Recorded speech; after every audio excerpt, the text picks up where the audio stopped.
Oye, país, buenas noches, oye, país, yo soy Rudy González, gracias por su compañía en esta hora, como cada noche, aquí por Color Visión. Qué bueno que me acompañan.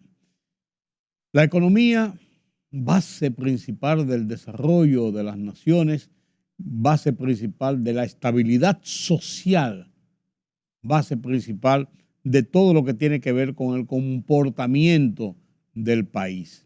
Y el 2024 ha sido un año interesante dentro de la economía. Nuestro analista Carlos Cuello habla de que en sentido general el año fue bueno. El año fue bueno con altas y bajas, con algunas situaciones, pero pudimos torear las situaciones que se pudieron haber presentado. Recuerden que venimos de un crecimiento de 2.4 en el 2023 y este año el crecimiento es de 5 puntos y algo. Se proyecta para el 2025 4.6 según los estimados de la CEPAL. Las tasas de cambio se han mantenido dentro de un nivel de estabilidad. No hemos tenido sobresaltos bruscos, como tampoco lo hemos tenido por ejemplo, los precios de los combustibles. El gobierno ha asumido mucho del diferencial que habría que pagar para mantener los precios de los combustibles, pero lo ha hecho y se han mantenido.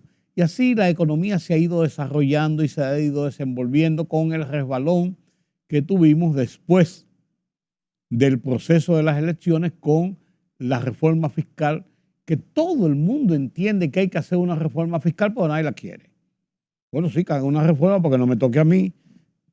Perdón, yo no tengo por qué pagar más impuestos. Y así por el estilo, perdón, hemos visto, caramba, excúsenme, hemos visto que ha transcurrido el 2024 y no se pudo lograr esa reforma fiscal para tratar de ajustar lo que es el ingreso y lo que son los niveles de gastos de inversión de capital que tiene que hacer el gobierno central. Apenas un 12-13% se destina del presupuesto anual a gastos de capital y no alcanza. Y no alcanza porque hay una factura acumulada, una serie de demandas, de obras y de situaciones que hay que compensarla. Pero el dinero no se puede inventar. Entonces hay que buscar préstamos para compensar ese déficit, porque usted está gastando más de lo que está recibiendo. Entonces, esos préstamos generan intereses y esos intereses van aumentando año por año, porque no es solamente en el 2024 que tuvimos déficit, en el 23, en el 22, en el 21. Desde hace años estamos acumulando déficits en nuestros presupuestos y entonces se conjuran con préstamos que generan intereses que van aumentando y van mermando la capacidad de ingresos, de los ingresos que tiene el gobierno para invertir. O sea, es una locura, pero está ocurriendo. Entonces, no pudimos tener la reforma fiscal y ese fue un rebalón importante en materia de la economía, pero el mantenimiento de las tasas de cambio, de las tasas de interés que comenzaron a reducirse después que la tasa de política monetaria del Banco Central se fue ajustando a la baja. No hubo sobresaltos con los precios del petróleo, pese a las guerras y todo esto. Entonces ha habido un panorama, un ambiente que nos ha ayudado a tener un año exitoso, relativamente bien para la economía dominicana. Carlos Cuello analiza con nosotros qué ha sido el comportamiento del 2024 en la economía, ya con los detalles, y cuáles son las perspectivas para el 2025. Todo esto después de la pausa.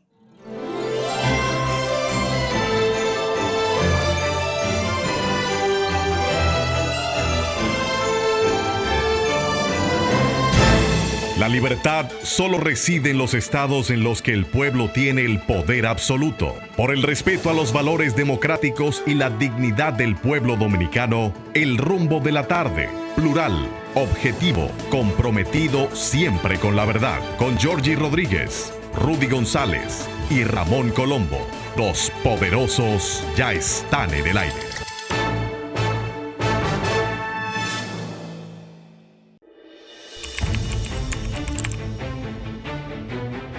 periodismo de investigación, columnas, opinión, análisis, reportajes de fondo.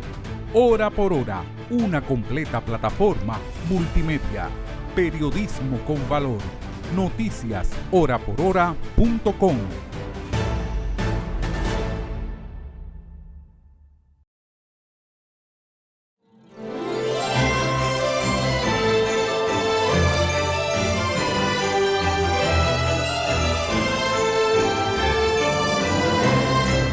Gracias por continuar con nosotros aquí en Oye País. El contexto mundial es importante cuando analizamos los episodios como los de la economía, porque ya el mundo no es un mundo concentrado en una sola región, en un solo país, en una sola zona.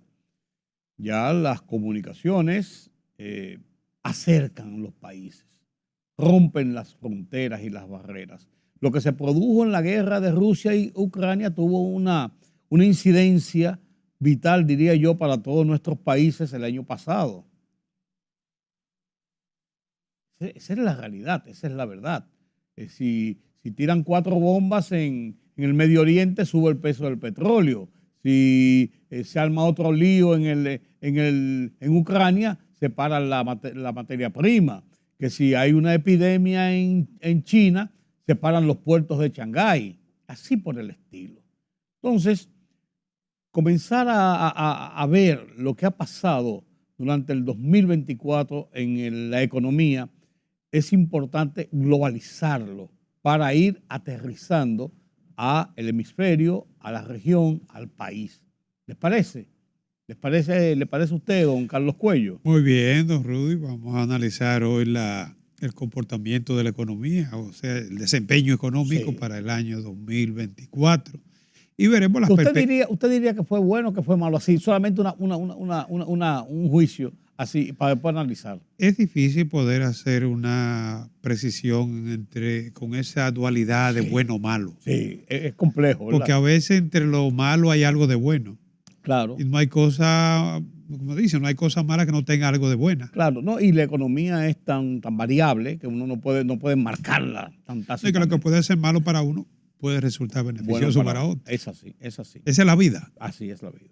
Entonces, fíjate que la CEPAL, que todos los años entrega su balance preliminar de la economía de la región, y por supuesto, al igual que vamos a hacer nosotros hoy con la evaluación de la economía dominicana para el año 2024 y la perspectiva para el año 2025, comienzan por lo que es el contexto global. Claro. Y en el contexto global, el informe de la CEPAL, el balance preliminar, destaca que ha habido un aterrizaje suave del crecimiento mundial, aunque bajo, pero se ha logrado mantener un ritmo de crecimiento de la economía. Obviamente que aquí han habido tensiones crecientes, geopolítica, y lo que se anticipa que será también un mayor proteccionismo. O sea, la economía ha estado moviéndose a lo largo de estos últimos años con medidas proteccionistas. Fíjate que conservadoras también, ¿verdad? Sí, el rol de la OMC cada día pasa a ser menos lúcido, ¿no? Ha habido una convergencia entre la inflación, porque la inflación bajó, sí, y la reducción de las tasas de interés de los bancos centrales. Claro. Eso se verificó a nivel mundial. Comenzando por Estados Unidos. Exacto. Que la llevó a niveles sin precedentes en estos últimos años. Claro, pero porque logró reducir la inflación, aunque no ha conseguido todavía su objetivo meta, pero en la medida en que logró controlar la inflación, Estados Unidos ha hecho 3 recortes de tasa. Por lo menos la frenó. ¿No? Y ha hecho comenzó hacia la baja. Exacto, ha hecho 3 recortes de tasa ya, ¿no? Que va del año. Y el crecimiento del comercio mundial, moderado, en torno a un 3%, pero no se ha detenido, aunque ha tenido algunos que otros, escenarios negativos, como fue el caso de Yemen, de los ataques de Yemen en el Mar Rojo, creo, ¿no? Mar Rojo. Bueno, entonces esos son algunos de los puntos, ¿no? Que es la zona de principal tráfico comercial del mundo. Sí, estamos entre un 15 y un 20 por ahí. Sí. Entonces, fíjate que esos son, digamos, los principales aspectos, elementos, ¿no? Que no solamente estuvieron a lo largo de este año, algunos de ellos van a seguir habitando en el año 2025, sí. como es el caso de los problemas geopolíticos y la guerra comercial. Que con el nuevo gobierno de Trump se prevé. Va a seguir. Sí. Va a seguir. Bueno, fue la tónica de su administración. Antes de tomar posesión ya. Sí, claro. Está abriéndose frente, ¿no? Claro. Entonces, en ese contexto, la economía global, la economía mundial está reflejando un crecimiento de 3.2%. Se proyecta que para 2025 será también igual de 3.2%. El crecimiento de la economía mundial, ¿no? El comercio, ya te decía, un 3.1% para este año y 3.4% para el año 2025, es lo que se proyecta, ¿no? La tasa de interés de los principales bancos centrales, las expectativas son a la baja. A la baja. Incluso, tú comentabas que Estados Unidos acaba de reducir un cuarto de punto, sí, a 4.25 sí, ahora mismo. ¿El tercero? Tercero en el año. Sí. Ya se supone que no habrá más. Sí.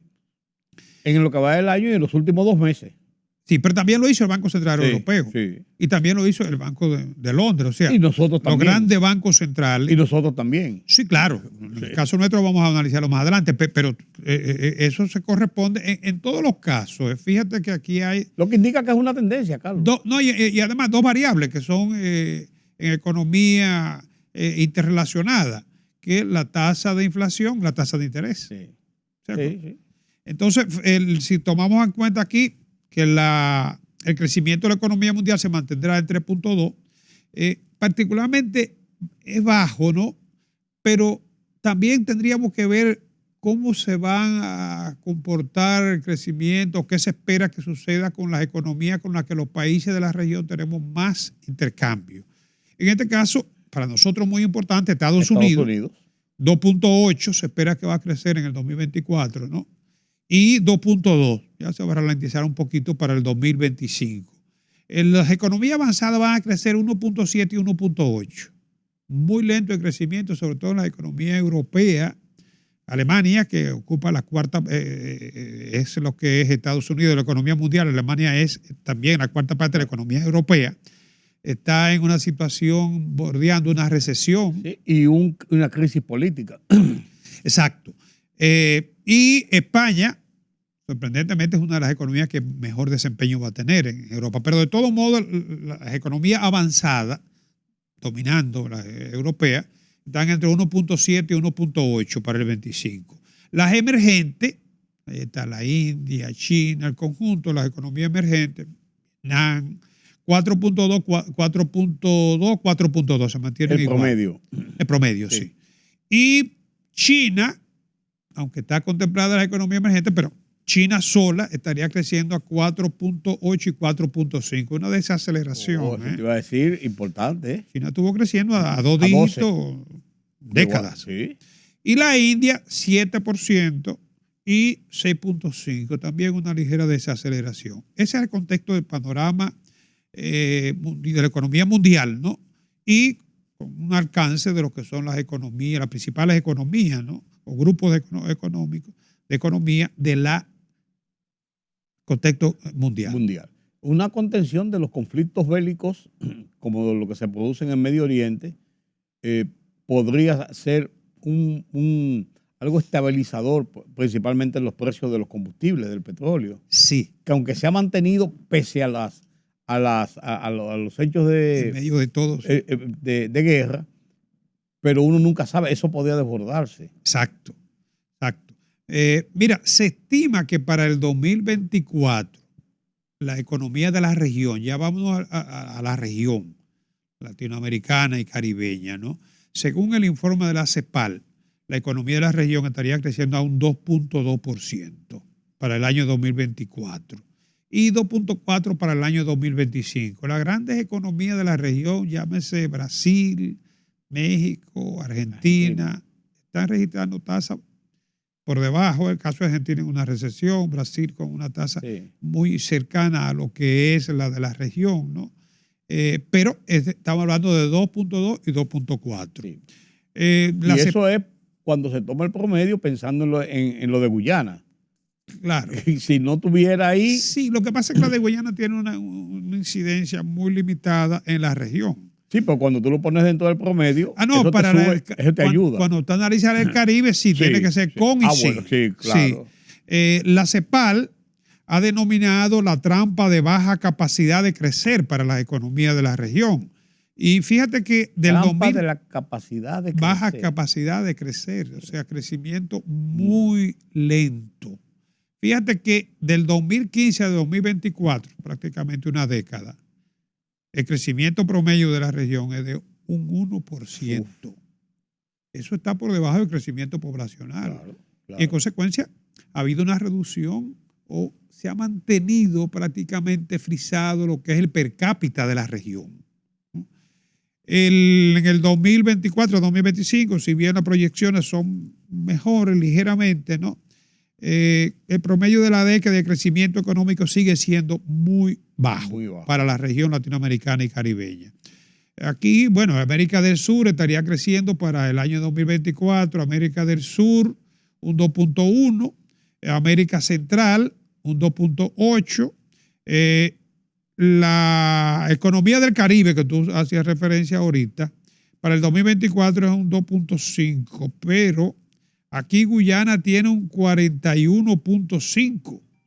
O sea que con Guyana sería un 11 el crecimiento del Caribe.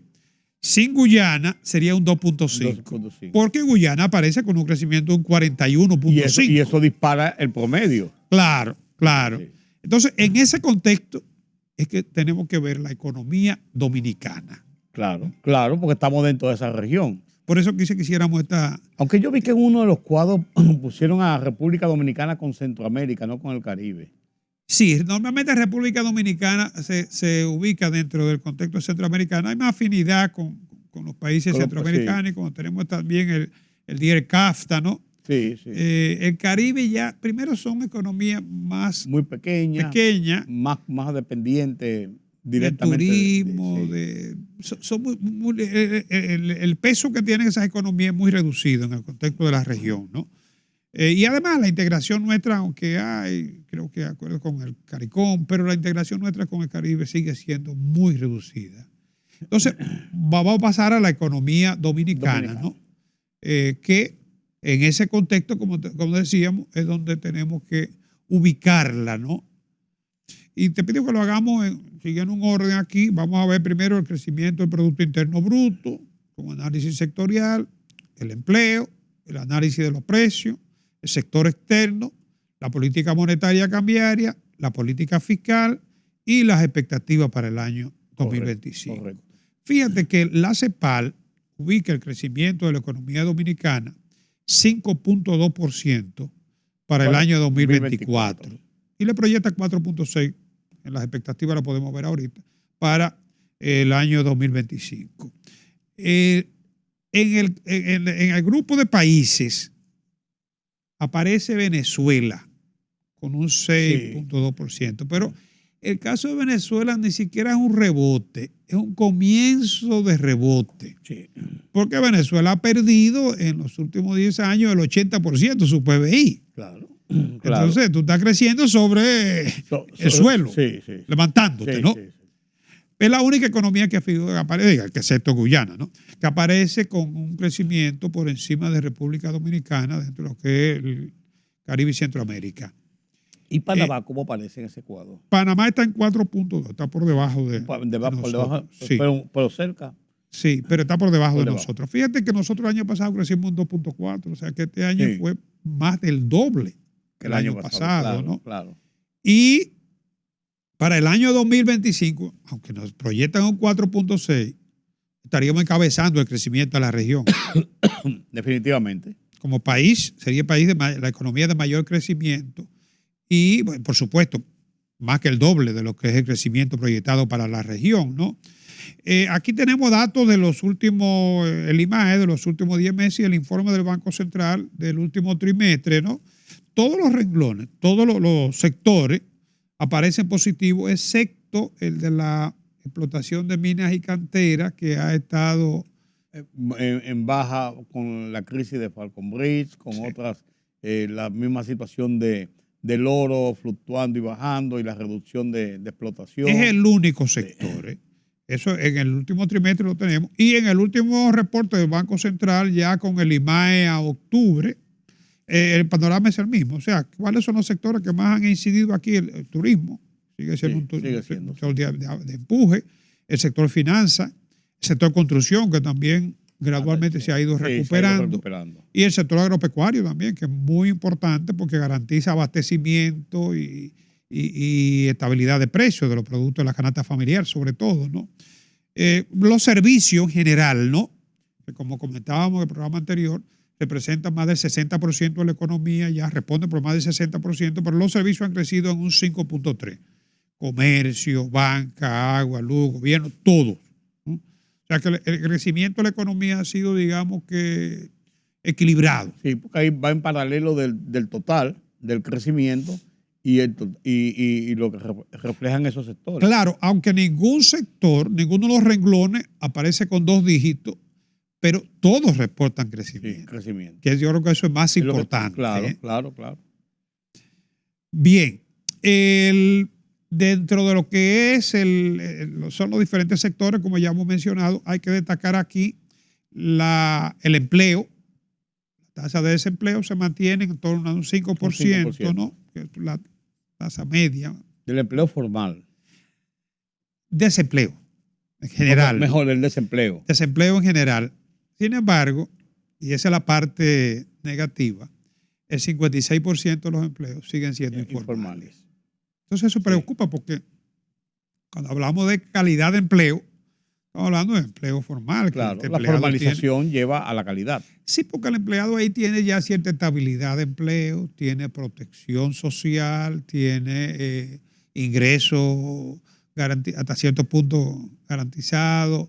Pero fíjate que en la cobertura de la seguridad social, que la ley se ha quedado dando tumbos, no ha sido modificada, sí. ¿No? En la cobertura social, a noviembre, según dice la CIPEN, ya casi cerrando el año, ¿no? A noviembre son 5.286.800 afiliados a la seguridad social. Sí, pues son empleos. Son empleados. Sí, los afiliados generalmente son empleos formales. Sí, empleados. Tienen que ser formales. Sí. Pero fíjate dónde está la debilidad. Cotizante a noviembre 24 hay 2.157.760. Menos de la mitad. Menos de la mitad. O sea, afiliado de todo el que consigue un trabajo, se inscribe, pero después pierde el trabajo, se queda fuera del mercado laboral. Pero sigue. Entonces, menos de la mitad. Estamos hablando de un 40%. Sí. Alrededor del 40% nada más de los afiliados son cotizantes. Que eso casi se corresponde o gira en torno a lo que es el empleo formal. Y es una debilidad para el sistema. Ni siquiera abarca todos los empleos formales, pero sí la mayoría de los empleos formales, ¿no? Están en la seguridad social. Entonces está pendiente en discusión el código laboral. La revisión, de la seguridad social en sentido general. Que es parte de lo que es, el mercado laboral, ¿no? Sí. Y la ley de la seguridad social. Esos son 2 temas pendientes, ¿no? Hubo reajuste salarial en 2 etapas. El salario real se mantiene porque ha habido relativa estabilidad de precios, como vamos a ver más adelante, ¿no? O sea que en general, ¿no? Cuando vemos lo que ha sido la distribución, digamos, del producto, sí, no han faltado los empleos, pero desgraciadamente muchos empleos informales. El análisis de los precios del IPC. El índice de precio al consumidor, que registra lo que es el comportamiento general de los precios en la economía, ya veíamos en el programa anterior que en noviembre la inflación fue de apenas 0.16 y el acumulado enero-noviembre de 2.63. Es de esperarse que si se mantiene ese mismo ritmo, este año estemos cerrando con una inflación, el objetivo meta es 4%, más o menos 1%. Yo te diría que podríamos estar cerrando con una inflación por debajo del 3 o en torno a un 3, que es el rango inferior del objetivo meta inflación. Porque son 2.63 ya en noviembre, ¿no? Y el noviembre era de un 3.18, o sea que la inflación como quiera estaría cerrando en torno a un 3%, muy lejos del 4%. Sí, muy lejos, sí. Y que la media, y ni qué decir del 5%, porque ya estamos cerrando el año, claro. ¿no? Se mantuvo en el índice inferior la inflación, entonces la entidad monetaria espera que para el cierre, como te decía, se mantenga por debajo del índice de inflación. Tenemos ya aquí con el último informe, prácticamente todo el año la inflación ha estado a la baja, con una tendencia bajista, ¿no? Sí. No ha habido sobresaltos ahí. Eso es importante, como te decía ahorita, porque hubo reajuste de salario por encima del 15%, ¿no? En 2 etapas, y con una inflación de un 4%, eso significa que el salario real, ajustado por la inflación, estaría incrementándose. Igualmente para los ahorristas también es importante, porque cuando tú buscas la tasa de interés, el rendimiento por concepto de tasa de interés, ¿no? Tiene que descontar la inflación para sacar la tasa de interés real. Si la tasa de interés nominal que te están pagando es mayor que la inflación, entonces la tasa de interés real sería aproximadamente el equivalente de lo que te están pagando menos la inflación. Correcto. En este caso, la tasa pasiva se ha mantenido entre un 8 y un 10% a lo largo del año. Y con una inflación de un 4, hay una tasa de interés real positiva.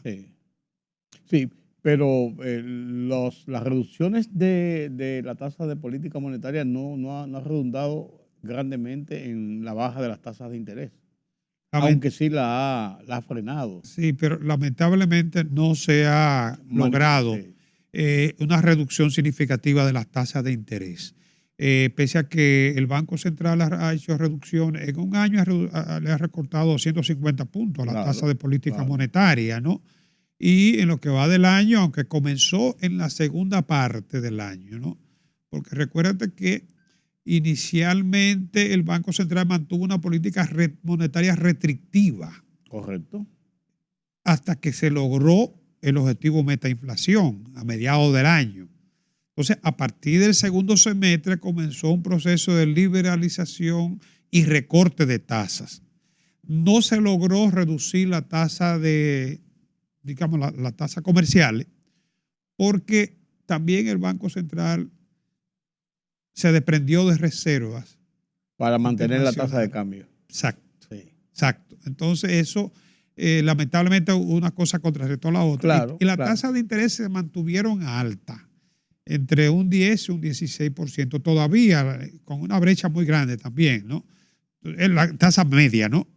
Todavía incluso las tasas de interés no están respondiendo como se espera. Por eso el Banco Central, ya en lo que son sus iniciativas de política monetaria, por eso el Banco Central incluso liberalizó recursos, unos 175 mil millones, focalizado y con tasas y plazos. Y motoriza la economía. Para facilitar exacto el financiamiento sobre todo en los últimos 2 meses del año, que son los de mayor actividad comercial. Y se espera que esto se refleje ya en lo que es el crecimiento de cierre del año. Y esto yo creo que garantiza prácticamente lo que es esa proyección que da la CEPAL de un crecimiento de un 5.2%. En materia de tasa de política monetaria y cambiaria, con los ingresos que se espera que se van a tener por concepto de remesas, que ya en los primeros 11 meses del año las remesas habían reportado 9.752.5 millones y se proyecta que este año el país termine recibiendo 10.700 millones de remesas. Sí, por encima de lo que fue el año pasado. Claro, estamos hablando de un 6% por encima. Pero además el turismo se proyecta que estaría aportando exactamente más o menos 10.000. Sí, 10.700 millones, ¿no? La inversión extranjera sobre los 4.500 millones de dólares, ¿no? Y las exportaciones, de zonas francas son 8.500 millones de dólares. Recuerden que las zonas francas representan aproximadamente el 65% de las exportaciones totales, lo cual significa que en promedio las exportaciones deberán estar reportando para este año alrededor de 13,000 millones de dólares. Pues en el total entonces unos 40,000 y tantos millones. Correcto, el total de divisas que se espera que el país estaría recibiendo son de 42,000 millones de dólares. Con una depreciación cambiaria de un 3.7% a noviembre, posiblemente se aumente. Pon tú que llegue al 4% la depreciación cambiaria, ¿no? Para el año, que ya el tipo de cambio va a cerrar en torno a 61 pesos por un dólar, ¿no? Sí.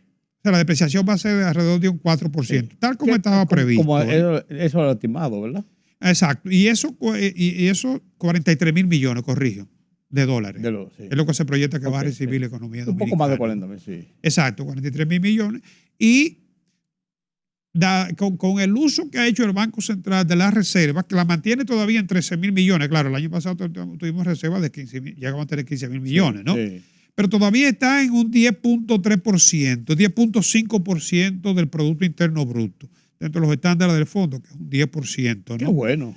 Sí, el país ha podido mantener niveles, digamos, satisfactorios de reserva, estabilidad de precio y estabilidad cambiaria, relativa estabilidad cambiaria. Y baja inflación. Por eso te digo, exacto, sí. Estabilidad de precio y en lo que se refiere al tipo de cambio, una relativa estabilidad cambiaria también. Sí, exactamente. O sea que son objetivos muy difíciles de conseguir dentro de lo que es el panorama macroeconómico. Crecimiento con estabilidad cambiaria, estabilidad de precio, ¿no? Y niveles adecuados de reservas internacionales. Con el fallido intento de la reforma fiscal, ¿cómo concluimos este año entonces? Bueno, dejamos para último lo que es el análisis de la política fiscal, ¿no? Y las expectativas, ¿no? La política fiscal, lamentablemente, es el punto débil de la economía dominicana.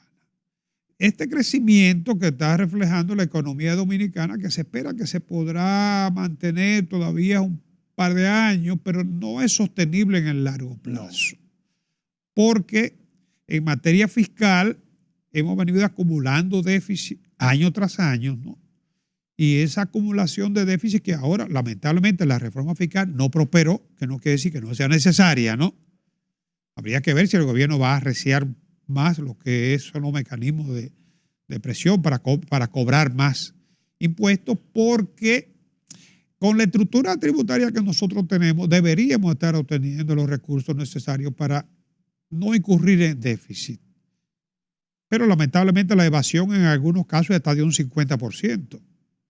Que mucho. Y eso dificulta que podamos generar los ingresos necesarios. Recorte de gasto se hace difícil porque la estructura de los gastos es muy rígida.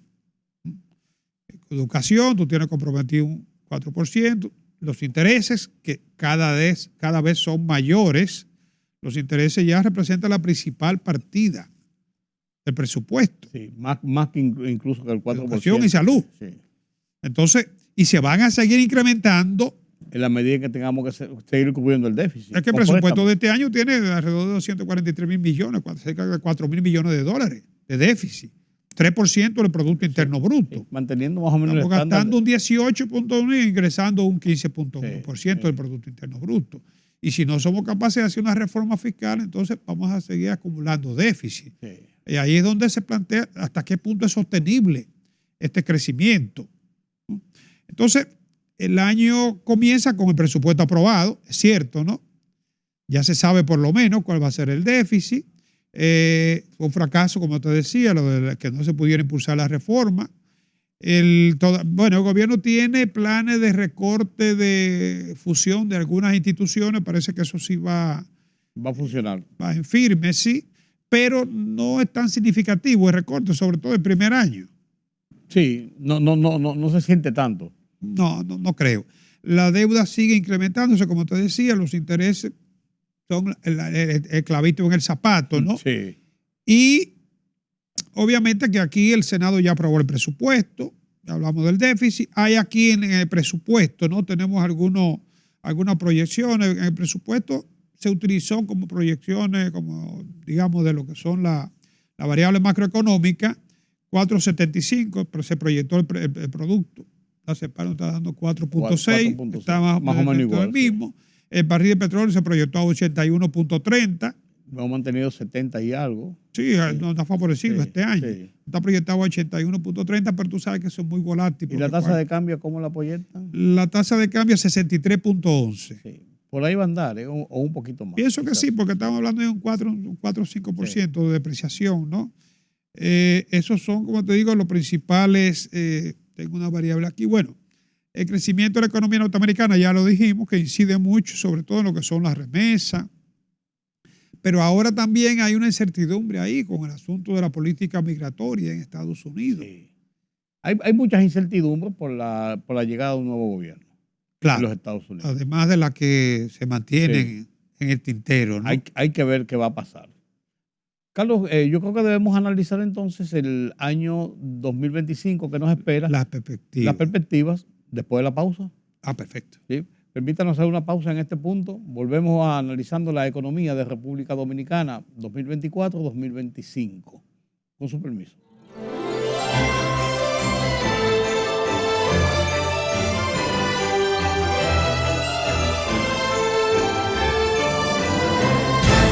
La libertad solo reside en los estados en los que el pueblo tiene el poder absoluto. Por el respeto a los valores democráticos y la dignidad del pueblo dominicano, El Rumbo de la Tarde, plural, objetivo, comprometido siempre con la verdad. Con Georgie Rodríguez, Rudy González y Ramón Colombo. Los poderosos ya están en el aire.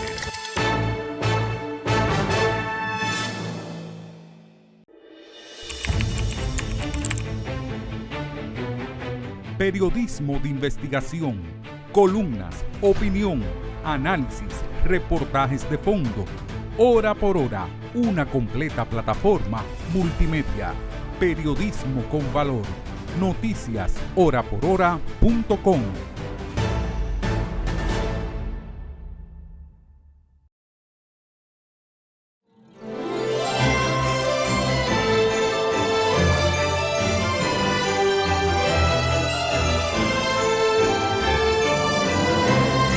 Gracias por continuar con nosotros aquí analizando la economía en República Dominicana, en la región, en el hemisferio, en el mundo durante el 2024-2025. Carlos Cuello, nuestro analista economista, ¿quién mejor que él para tener esa visión general de lo que está pasando y local de lo que está pasando? Vimos algunas perspectivas importantes del 2024, las principales. 2025. ¿Qué nos depara el 2025 en la economía, don Carlos? Mira, siempre he dicho que cuando un año termina bien, las expectativas no tienen por qué ser diferentes para el siguiente, porque se comienza con optimismo. Y con buen pie, como se dice. Claro. Entonces, desde mediados de este año, con el cambio en la política monetaria, de una política monetaria restrictiva a una política monetaria ligeramente expansiva, ¿no? Sobre todo ya en el último trimestre, es de esperarse que todo esto tenga un impacto sobre el crecimiento, el comportamiento de la economía en general.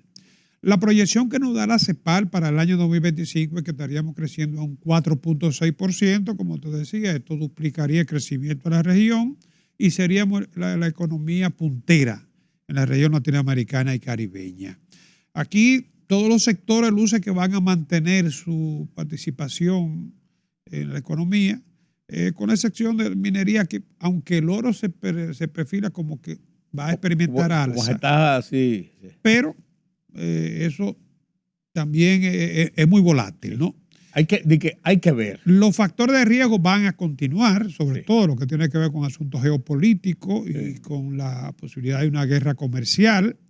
Los flujos de remesas de Estados Unidos, todavía estamos contemplando que se mantendrán, pero va a depender mucho de la política migratoria. Y de la política que aplique el presidente Donald Trump. Luce que las tasas de interés podrán seguir reduciéndose y que se va a sentir con más énfasis para esta para este año, porque Estados Unidos recortó su tasa y la va a seguir recortando. Esas son las expectativas, ¿no? Y entonces en esa medida nosotros tendríamos más holgura para poder seguir reduciendo nuestras tasas, ¿no? Porque si nosotros no podemos darnos el lujo de tener tasas por debajo de la de Estados Unidos. Claro, de interés. claro. Las tasas de interés comerciales deben seguir reduciéndose porque están muy altas. Eso, con las facilidades que está dando el Banco Central, con los recursos que está liberalizando, no hay razón para que las tasas se mantengan con una brecha tan alta de un 50% entre la pasiva y la activa. Los ahorristas salieron beneficiados de este año, pero tendrán que entender que para este año la tasa tiene que bajar, ambas tasas, ¿no? Y eso es la mejor garantía para que algunas actividades que son clave en la economía, como la construcción, que es muy sensible, sobre todo vivienda, que es muy sensible a la tasa de interés, se siga reactivando. O sea, luce que este podría ser un año relativamente estable, ¿no? Pero sin dejar a un lado lo que son los factores de riesgo del contexto internacional y los puntos débiles de la economía, como el de la deuda, sobre todo, el nivel de endeudamiento, el costo financiero de la deuda. Los intereses sí que es muy alto. Claro. Y el impacto que está teniendo, que ha tenido todo este año y que va a seguir teniendo, va a seguir gravitando, ¿no? El costo financiero versus el gasto de capital del gobierno, que ya tenemos un coeficiente de inversión del gobierno, inversión pública de un 12%, es lo que está representando lo destinado a inversión pública, menos del 2% del PBI. Es muy poco. Claro. Entonces, si no hay inversión pública, la inversión privada ha respondido, pero la inversión pública es la que garantiza obras de infraestructura. De las grandes construcciones. Y hay gasto social también. De las grandes construcciones, carreteras, hospitales, cárceles. Pero con esa observación, ¿no? Yo pienso que hay razones para ser optimista, pero cauteloso. Sí, porque que no nos pasemos de contentos. Exacto. Sí. Exacto. O sea, porque, como tú decías también en principio, Carlos, una de las cosas es que no solamente dependemos de nuestras políticas, sino que estamos bajo la influencia de lo que ocurra también en otras latitudes del mundo. Claro. Y ahí alguien hablaba de que, por ejemplo, la ciudad de Nueva York podría tener algunos cambios importantes con la llegada de Donald Trump. Y ahí está la gran masa de dominicanos que envían las remesas a República Dominicana. O sea, uno va atando cosas. El comercio, el mayor intercambio comercial del país es con Estados Unidos. Y en el caso de la zona franca, más del 80% va a Estados Unidos. Y el turismo. Podría favorecernos el hecho de la cercanía, pero no lo sabemos porque es que la política proteccionista no tiene amigos. Así es. Porque fíjate que ya está comenzando con el vecino más importante, que es México y Canadá. Sí. Y no sabemos qué va a pasar con la imposición de los nuevos aranceles que está anunciando República Dominicana sobre el tema del arroz. Si esto provoca una reacción de colocarnos aranceles también a los productos que importa República Dominicana. Claro, eso habrá una reacción. Sí, entonces hay que ver. Es una situación importante, interesante. Yo creo que entramos, como tú bien dices, por lo menos con un buen pie, sin estar en una crisis, aunque tenemos tareas pendientes como el tema de la reforma fiscal, tenemos reforma laboral también, que son elementos que inciden en el movimiento de la economía de una u otra forma. Así es. Así es. Gracias, don Carlos. Gracias a ustedes, amigos, por acompañarnos en este repaso de lo que ha sido el movimiento de la economía en República Dominicana, en la región, el hemisferio, el mundo durante 2024 y qué podemos esperar para este 2025. Sí, señor. Hemos hecho este recuento que no es más que el recuento que las informaciones que nos da don Carlos Cuello cada semana aquí en Oye País. Gracias por su compañía. Gracias, don Carlos, de nuevo. Gracias a usted. Por estar con nosotros aquí militantemente. Feliz Navidad y próspero año 2025. 2025, así es. Yo soy Rudy González. Gracias por su atención. Nos vemos en la próxima.